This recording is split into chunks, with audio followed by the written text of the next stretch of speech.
minasyaitonirrajim. Bismillahirrahmanirrahim. Rabbi shrah li sadri wa yassir li amri wahlul 'uqdatam min lisani yafqahu qawli.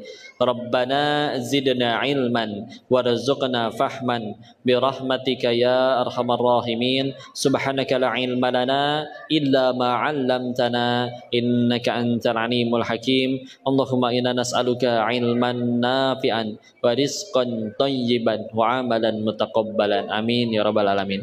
Bismillahirrahmanirrahim. Assalamualaikum warahmatullahi wabarakatuh. Alhamdulillahi rabbil alamin. Alhamdulillahilladzi arsala rasulahu bil huda wa dinil haqq liyuzhirahu 'alad dini kullih. Segala puji teruntuk hanya kepada Allah atas nikmatnya kita disehatin semuanya ya. Ini saya lihat nggak cuma sehat fisiknya tapi juga sehat imannya. Ada yang datangnya dipaksa nggak ke sini? Ada, berarti sukarela ya. Kalau imannya tidak sedang sehat nggak mau datang ke pengajian. Mungkin masih enakan rebahan di rumah ya. Maka pasti karena niat untuk menuntut ilmu atau cuci mata, nggak tahu ya. Saya tidak diminta oleh Allah menilai hati manusia ya. Allah sudah tahu ya.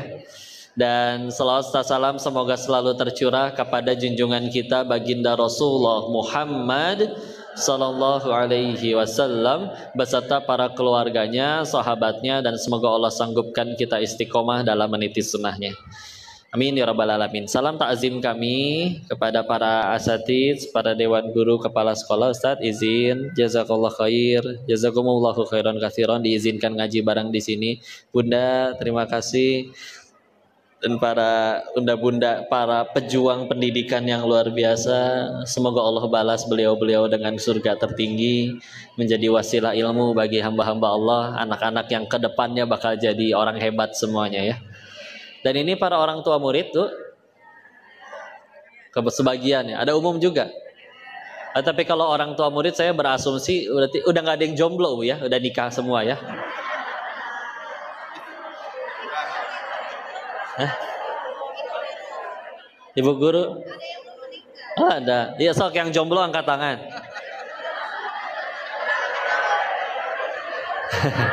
Saya salah nanya. Bu, tolong bedakan jomblo dengan janda, Bu ya. Iya sih, sama-sama single, betul. Semoga dapat jodoh yang soleh ya.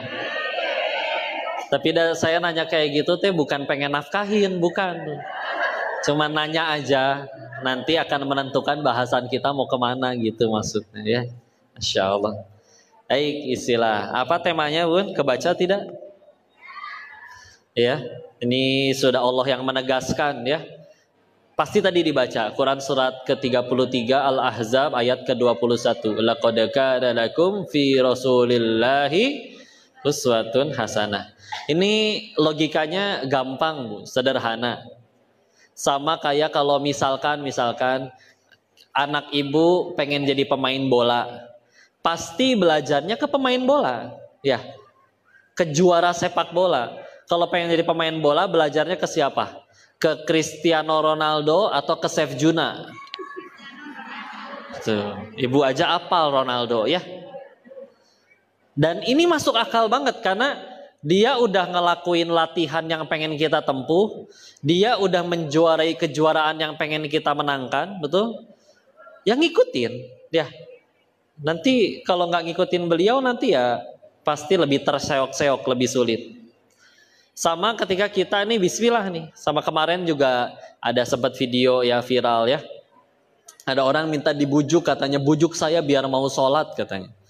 Ya. Diberikan jawaban yang luar biasa. Tapi saya pernah ada yang nanya kayak gitu, dijawab oleh guru kami sederhana, gampang banget. Bujuk untuk mau sholat, ya udah bismillah. Mati bakal, iya. Sukses pengen, iya. Mulia pengen, iya. Dunia akhirat, iya. Ada yang udah ngelakuin itu dan dia sholatnya lebih wajib daripada semua, lebih rajin daripada semua orang. Terus kita mati bakal, mulia pengen, sukses pengen, terus gak mau ngikutin jalan orang yang udah berhasil menempuhnya. Berarti jalan mana yang kita tempuh? Ya, Sama aja berarti kayak pengen jadi pemain bola tapi belajarnya ke Chef Juna. Udah jelas-jelas ada orang yang telah berhasil menempuh itu, sukses, mulia, udah meninggal 14 abad yang lalu, sampai sekarang petunjuknya masih diikutin. Setiap sholat miliaran manusia mendoakan, bersalawat untuknya. Sedangkan kita bakal menuju tempat yang sama, cita-citanya pasti sama. Gak ada orang dengan sengaja pengen ke neraka, gak ada orang dengan sengaja pengen menderita, gak ada orang dengan sengaja pengen jadi hina. Sama-sama pengen mulia, sukses semuanya, tapi gak mau ngikutin orang yang udah berhasil menempuh itu. Aneh, bukan? Ya.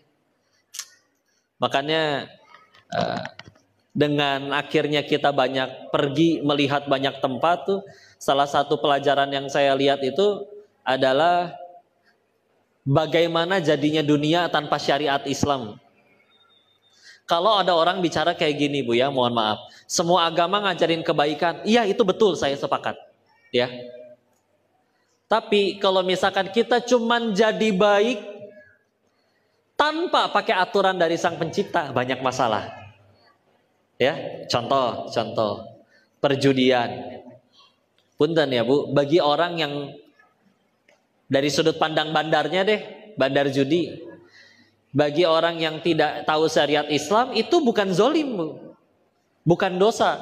Kalau ada orang punya handphone kita rampas handphonenya, itu zolim. Punya orang dirampas dengan paksa. Tapi kalau misalkan jadi bandar judi, bagi mereka ya, bagi mereka, elu datang nggak dipaksa, setor duit sendiri, menang juga saya bayar, saya zolimnya belah mana? Ya. Baik orang, oh jangan salah Bu, di sana punten ya, meskipun profesinya bandar ya, ada yang mohon maaf ibadah punten Bu, dari dulu juga namanya saya masih amat sangat bodoh ya. Sebelum berangkat ke kasino aja saya sholat dulu sebelumnya. Nah, dan kurang ajarnya Zat, giliran main judi bisa Zat ngucap bismillah gitu ya. Giliran makan nggak ngomong bismillah kan ngeliat ya. Ada lagi. Penasaran nggak kenapa di Thailand itu banyak banci? Banyak yang hybrid. Ya setengah-setengah kan. Kalau boso Jawane Laura, lanang ora wadon ora. Iso sithik-sithik. Kak, gitu ya. Dan banyak di sana ya. Sampai nanti kata mereka jenis kelamin juga dibaginya banyak ya. Intinya mungkin mereka cuma sekedar lupa bahwa dulu Allah menciptakannya Adam dan Hawa, bukan Adam dan Asep ya. Jadi gitulah ya. Ada satu kejadian, mohon maaf, ada kathoi itu bahasa Thailandnya itu ya, tadi banci. Di BTS kalau di Thailand itu bukan boy band, Bu, tapi nama kereta gantung yang ada di Bangkok Train Sky ya. Berantemlah si kathoi ini dengan ya orang yang ngakunya sering ibadah lah ya gitu. Gara-gara apa? Tadinya si banci ini dengan si yang sering ibadah ini duduk barengan. Terus ada ibu hamil datang ya. Yang mempersilakan duduk yang kathoi. Yang sering ibadahnya ngakunya sering ibadah dan melecehkan, menganggap rendah, menganggap hina si kathoi tadi ya. Malah pura-pura tidur waktu ada ibu hamil. Jadi waktu akhirnya ngasih tempat duduk, si kathoinya maki-maki si ini, maki-maki yang sering ibadah. Ngakunya ya orang baik, sering ibadah, mana ada ibu hamil juga malah yang dianggap hina tuh yang ngasih tempat duduk ya gitu ya. Julid, nggak terima, berantem di situ ya. Sehingga akhirnya yang satu merasa punya kebaikan masing-masing. Inilah akhirnya semua ngajak berbuat baik, semua ngajarin kebaikan, tapi kalau standar kebaikannya masing-masing ini yang repot. Bagi yang sering ibadahnya, yang penting saya udah sering ke tempat ibadah, mau ngelecehin orang saya udah sering ibadah. Bagi yang katanya mau saya ganti kelamin kek, berubah laki-laki jadi perempuan atau sebaliknya kek, yang penting juga saya tetap sering sedekah, nggak durhaka ke orang tua. Nah, kenapa jadi banyak? Karena di situ itu pendidikan dan yang lain-lain harga memang lebih mahal Bu ya. Udah gitu kadang-kadang mohon maaf ada anak laki-laki misalkan kuliah atau sekolah nggak rajin, belajar males, nilai jeblok. Lulus mah masih bisa lulus, tapi kan sama kayak di Indonesia ya. Kerja tuh rebutan, lapangan pekerjaan tidak sebanyak yang lulus setiap tahun. Maka kan pasti akan ada aja yang nganggur. Sekarang aja S1 banyak yang nganggur ya Bu ya. Seperti itu kan. Maka akhirnya daripada kerjaan juga nggak dapat Pak, bingung kan, mesti ngapain? Ya, keterampilan nggak ada, dikasih kerjaan juga dipecat terus karena nggak ada keterampilan. Dan mereka ngelihat, udah fakta umum bahwa perempuan makin bandel makin banyak duit Bu, betul? Laki-laki makin bandel makin ngabisin duit. Ya. Maka ya sudah, kerja apa aja dan yang lain-lain keterampilan gak punya, males. Ya, tapi syahwat ada, ubah aja setengahnya jadi perempuan. Kenapa cuman setengahnya? Karena kalau misalkan total benar-benar jadi, mohon maaf ya, sama bawah-bawahnya juga, satu itu paling mahal dari semua jenis operasi di sana, dua paling sakit. Ada yang bilang di sana nggak cukup bed rest 3 bulan baru hilang sakitnya. 3 bulan terkapar. Nah iya atuh punten ya, jelas-jelas itu lontong dipotong, dicekungin ke dalam. Naudzubillah ya. Diubah ciptaan Allah segitunya. Iya. Cas aja gitu ya. Terus kenapa setengah? Ya punten, peminatnya ada. Kita tahu Thailand itu negeri yang lebih banyak pengunjung wisatanya daripada Indonesia. Mungkin se-Asia Tenggara paling favorit. Pantainya bagus-bagus ya nggak? Budaya, makanannya unik-unik gitu kan? Jadi banyak dan laku. Terutama katanya turis Jepang itu suka yang atasnya perempuan, bawahnya laki-laki. Gitu kan sama aja naudzubillah. Kan ini juga jadi renungan ya. Ini mas saya kasih kuis ya. Gak usah dijawab, renungin aja ya. Di Jepang itu kan memang banyak Bu film porno ya, industri terbesar. Karena di sana ternyata orang itu pada nggak mau nikah dan nggak pengen punya anak. Kalau di Korea banyaknya film drama romantis. Karena di sana perceraian tinggi, jadi dibikin nikah tuh indah banget gitu. Ya. Kalau di Indonesia, kenapa banyaknya film azab ya? Wallahu a'lam ya. Mungkin karena ngakunya bertuhan tapi tidak takut Tuhan ya. Masya Allah. Balik lagi.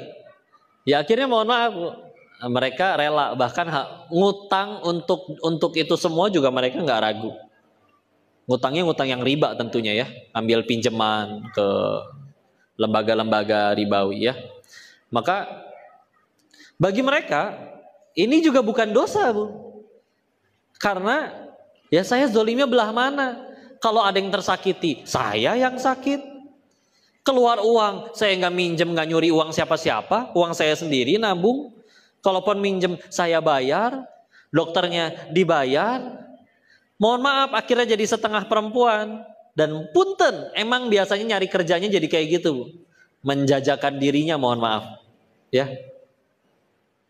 Dan kadang dia nggak ikut tempat, lembaga, dan komunitas tertentu. Sekedar punya handphone, Bu, lewat aplikasi-aplikasi chatting, itu bisa, ya. Dan dia tinggal milih, boleh. Kalau misalkan ternyata yang hubungin menurut dia tampan, secara fisik tertarik, suka sama suka, udah berangkat. Kalau nggak suka, tinggal dia blok. Jadi kan pelanggannya datang menurut dia nggak dipaksa, suka sama suka. Aku juga nggak dipaksa, suka sama suka. Sama-sama simbiosis mutualisme bukan tuh. Jadi saya rugiin orangnya di mana tuh? Yang penting jadi baik, betul? Dan tiap akhir pekan tetap ke tempat ibadah. Nah itulah hidup kalau nggak ada syariat ya. Jadi seenak, yang penting katanya baik kan. Ternyata nggak cukup kita jadi orang baik doang tuh. Kita jadi baik tapi nggak ikutin aturan yang memang diciptakan settingannya khusus untuk kita. Repot tuh. Kayak misalkan kan orang bikin kulkas ada tujuannya ya. Apa fungsinya kulkas? Iya, dinginin makanan. Kalau kulkasnya nggak dicolok tapi dipakai buat naruh ke meja, gamis, bisa nggak? Bisa mah bisa, tapi nggak sesuai kan? Ya kan? Atau bisa jadi dianggap rusak, rusak ya harus diservis. Nah, ini Allah nyiptain kita juga nggak iseng, ada tujuannya. Bahkan kalau emang nggak ngerti dengan buku petunjuknya, buku manualnya, dicontohkan orang yang udah ngamalin buku manualnya. Ibaratnya yang paling paham tentang buku manualnya, tinggal kita ikutin. Bukunya ada, yang nyontohinnya ada gitu. Terus kita nggak mau ngikutin, ya sama aja kayak tadi ada orang pakai kulkas buat dibeli, tapi buat naruh baju, bukan buat ngedinginin makanan, kan nggak sesuai fungsi. Terus kita udah diciptain oleh Allah nggak iseng, sesuka kita sendiri, sambil yang penting pakai standar masing-masing aja. Yang penting saya berbuat baik, saya nggak zolim ke orang. Oh, efek sampingnya macam-macam ya, tidak mendidik dan yang lain. Alhamdulillah. Ya, belum masalah-masalah yang ditimbulkan lainnya. Efek ribanya aja udah luar biasa. Efek LGBT-nya aja udah luar biasa. Ya. Jadi amat sangat beruntung. Pernah bersyukur gak sih kita beres sholat? Ya Allah, terima kasih ya Allah, Engkau berikan hamba syariat. Jadi tahu kudu ngapain. Kemarin ya dapat cerita dari, ini masih di Indonesia karena kita ngambil hikmahnya aja, saya tidak sebut wilayahnya. Jadi karena memang masih terpencil, belum masuk agama. Jadi di sana itu kalau ada orang meninggal, keluarganya kumpul. Terus daging si jenazahnya dimakan oleh anggota keluarganya. Kenapa mereka kayak gitu? Nggak tahu soalnya aturannya mesti gimana ngurus mayat itu. Yang mereka tahu meninggal nih, agar dia tetap bersama dengan kita, ya sudah kita satukan dengan diri kita, dimakan. Mungkin belum belajar ilmu biologi, kalau dimakan kan akhirnya keluar lagi, ya. Iya kan, nggak menyatu gitu istilahnya. Beda. Maka apa diambil gitu jantungnya, ditransplantasi jadi kita punya 2 jantung juga mustahil.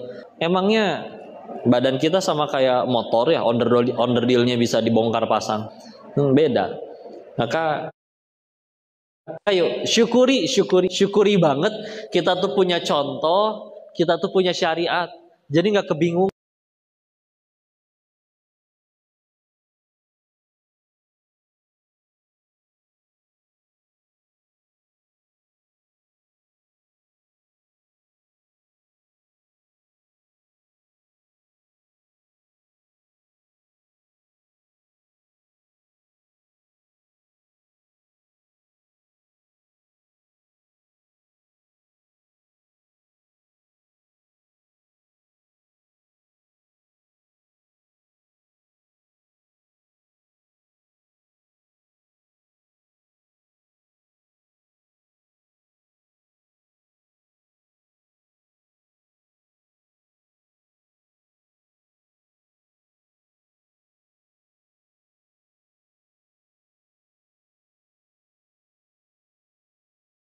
Di Andalus itu salah satu hukumannya mereka dilarang mandi karena mereka tahu orang Islam itu harus toharoh untuk beribadah, ya.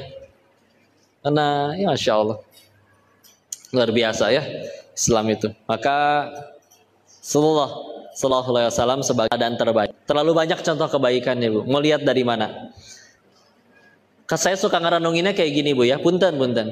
Waktu kita 1 hari dengan waktunya Nabi 1 hari sama-sama 24 jam nggak? Sama ya. Nggak usah dengan Nabi deh, dengan siapapun aja. Kadang kita punten. Sekolahnya dulu bareng, Bu. Sebelahan waktu SD. Tapi ternyata 30 tahun kemudian, kok dia udah punya bisnis, punya perusahaan, saya malah punya banyak utang. Padahal waktunya sama loh. Sama-sama 24 jam.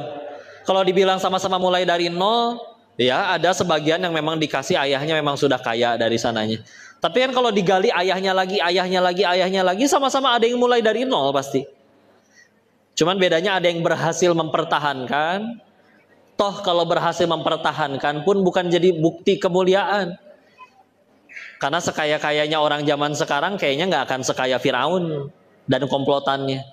Tapi terbukti Firaun malah hina, ya.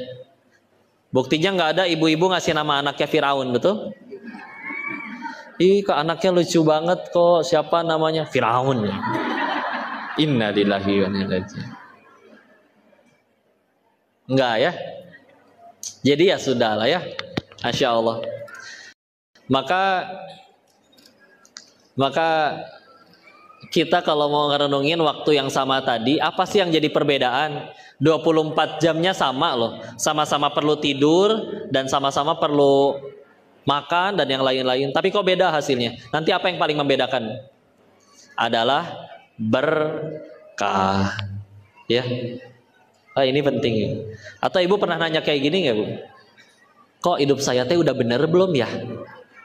Hidup saya teh sudah diridhoi Allah belum ya? Ini udah hidup nih puluhan tahun nih. Saya teh hidup sudah sesuai seharusnya yang diinginkan pencipta saya belum sih? Saya pernah nanya gitu soalnya ke guru kami. Beliau jawabnya kayak gini sederhana. Lihatnya gampang kok. Nanti lihat hidupnya berkah atau enggak. Meskipun definisi berkah tuh kita udah tahu ya, ziyadatul khair, bertambahnya kebaikan. Tapi kadang maksudnya hidup berkah kayak gimana? Saya bahkan nanya lagi. Afwan Ustadz, maksudnya hidup berkah itu kayak gimana? Beliau ngasih contoh unik, beliau bilang kayak gini. Lihat aja, hidupmu cukup nggak buat semua-muanya? Maksudnya, yuk lihat. Pernah ngeliat kan? Mungkin tetangga atau siapa yang nyari duit melulu dari gelap sampai gelap, sebelum subuh udah berangkat, setelah isya nggak pulang-pulang. Kaya enggak, banyak utang iya. Waktu buat istri nggak ada, buat anak-anak nggak ada, buat birrul walidain nggak ada ke orang tuanya. Bahkan buat menuntut ilmu pun tidak ada. Untuk ibadah pun tidak ada. Tapi nggak ada yang didapat. Hidupnya gitu-gitu aja. Sedangkan dibandingkan dengan saya ngelihat bagaimana pola hidup beliau ya.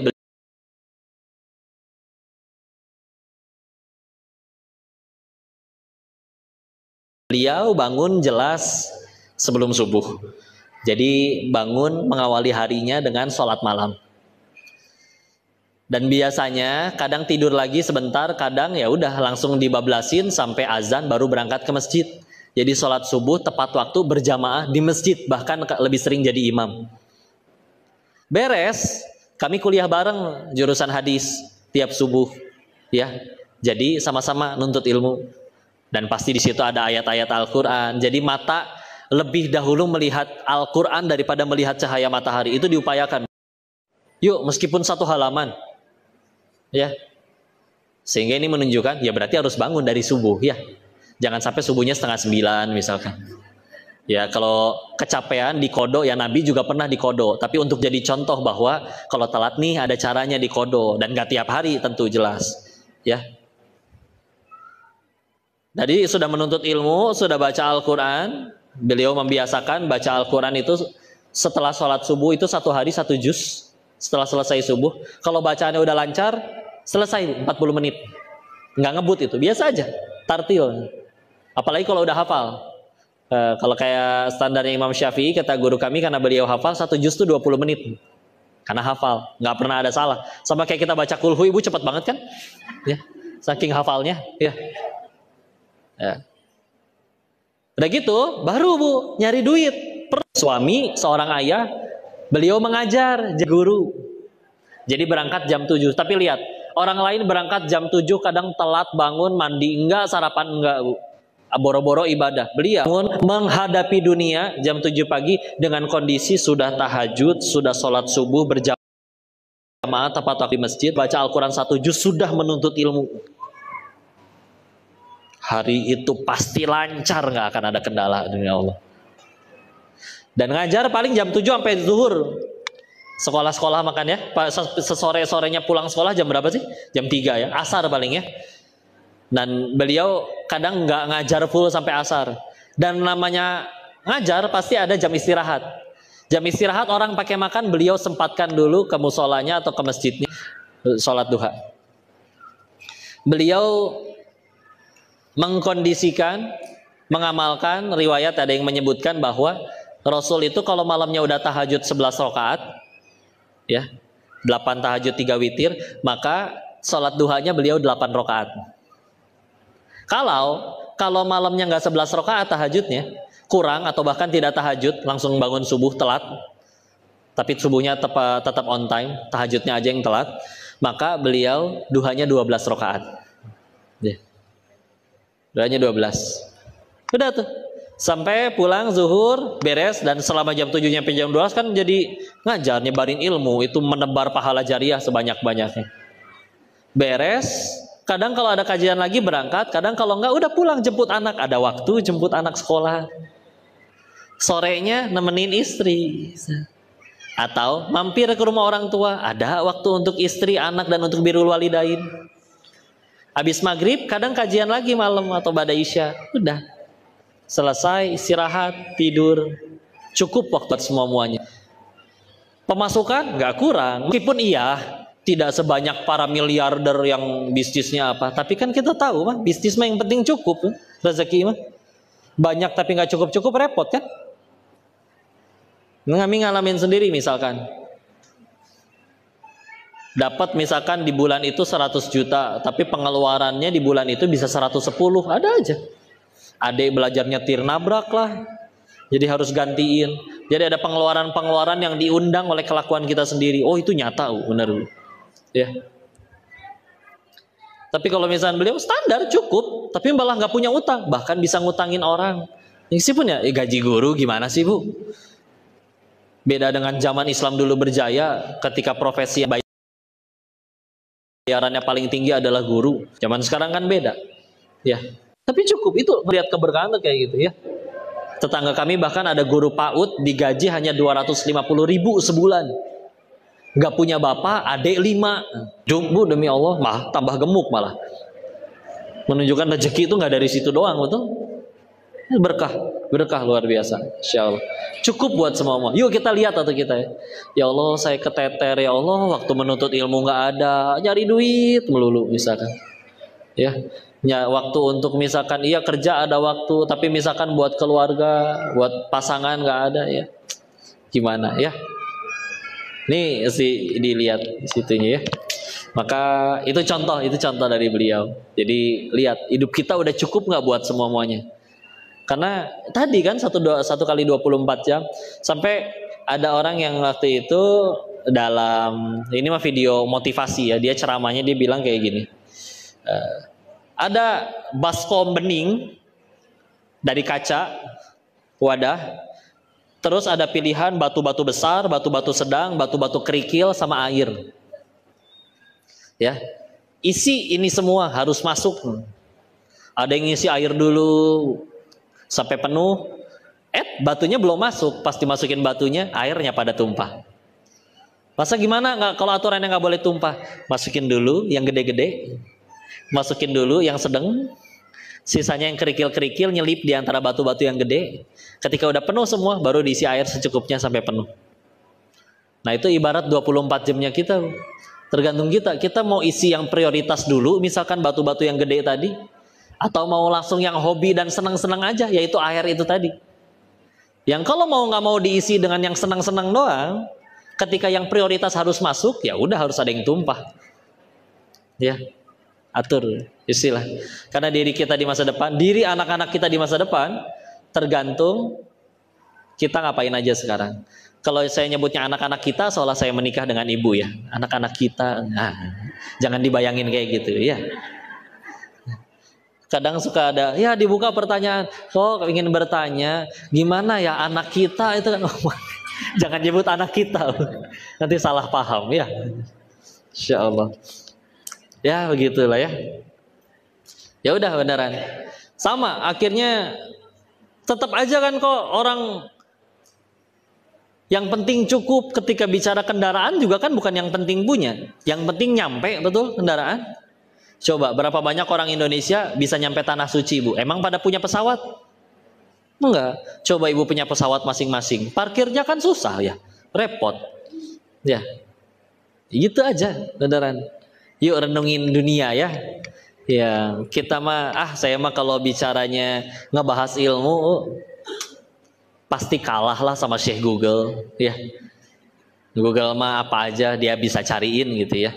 Tapi yang kurang dari Google kan kalau di majelis ilmu, satu ada berkahnya, dua Kita bisa menggali hikmah lebih banyak. Kita ngomongin hikmah aja, yuk renungin ya. Kita punya keinginan, oke, wajar, fair. Tapi kadang kita sendiri kalau ngerenungin bahagianya kita tuh bingung dari mana. Sedangkan punten ya, orang di luar sana ada nggak yang nggak sholat tuh? Yang lagi maksiat jam detik ini ada nggak di luar sana, Bu? Ada ya.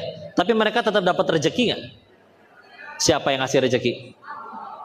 Masa ibu udah segini nurutnya sama Allah, siang-siang panas tetap penutup aurat, siang-siang panas mau-maunya datang ke pengajian, ya. Terus Allah malah jadi pelit gitu sama kita gara-gara kita udah nurut? Gak masuk akal demi Allah. Nah, kalau misalkan ngakunya bismillah beriman tapi kita stres mikirin masalah sekedar punten ya, nominal, asa kurang bijak ya. Sedangkan yuk ngobrolin bahas, kok tapi kan punya uang enak, bisa beli apa aja ya. Sampai punten ya, kami dulu berkesimpulan, Bu, kalau misalkan ada orang yang pengen banget jadi kaya, alasannya cuma satu, karena belum pernah kaya. Nah, gitu aja. Ya. Beneran, makanya sampai ada istilah OKB, betul? Apa OKB? Orang kaya blow on. Ya. Maaf ya. Karena bingung, Bu, nggak tahu gimana. Kok yang lain cuma bisa beli makanan sebungkus, kita bisa beli 1000 bungkus. Yang udah kaya asli sadar, emang perut saya muat? Enggak. Kan bisa dibesokin, emang besok belum basi. Kan bisa diangetin, gak akan seenak beli baru. Terus gimana udah kepalang beli banyak, coba gerak dibagiin. Ngelihat senyum orang yang bersyukur berterima kasih menerimanya, pasti lebih bahagia. Tahu. Makan mah gitu-gitu aja, Bu. Sepatu ibu 50.000 sama sepatu ibu 50 juta, bau kaki, Bu, sama, nggak berubah. Ya, diinjek-injek juga.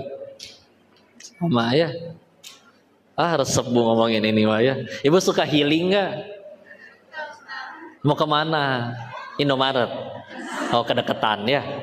Cappadocia mah. Yang di Turki mah. Ya, di mana welah, Raja Ampat ya, Maldives ya, apalah ya. Tapi bayangin ke sana sendirian, pelanga plongo ya, ngelihat yang lain mah mesra. Oh, kita mah cuma ngeliatin nih gunungnya alus. Turki, Bu, ganteng ya enggak, tinggi, putih, langsing ya, mirip bihun gitu loh, Bu ya. Begitu udah dekat, ibu udah deg-degan. Apakah dia akan melamarku? Ya, taunya cuman, Mbak minta tolong fotoin ya. Minta tolong fotoin doang ya.